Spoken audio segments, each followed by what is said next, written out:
This is a sign that there's something now in the drug supply that's very dangerous. 18 overdoses in less than 24 hours in the same area of downtown Austin.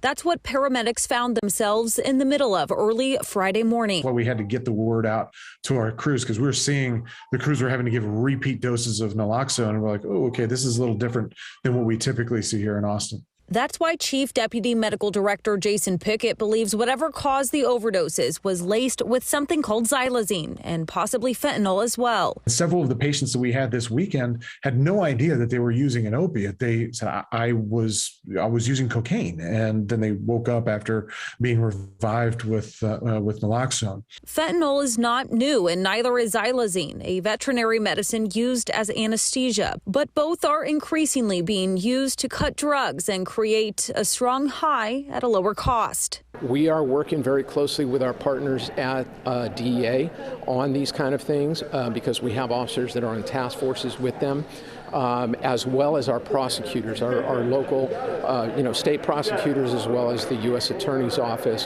It's on the radar of law enforcement and those working with addicts. 2021 was our busiest year ever in operation, which I'm glad people are getting help, but it kind of really illustrates the scope of the problem. Opioid use and overdoses spiked during the pandemic and have continued that trajectory. I do know that they're trying more and more things all the time. 30 years ago, it was alcohol, right? Yeah. Then it was cocaine 20 years ago. Now it's opiates. Try to look over past the track mark, but yeah, it's good right there. Mo is highly skilled in computer programming, but right now his skills have been shelved, distracted by something stronger. Every time I stop doing the drugs, they somehow find a way back in my life. He was one of many that overdosed on 6th Street on Friday. I purchased a small amount of heroin, black tar heroin.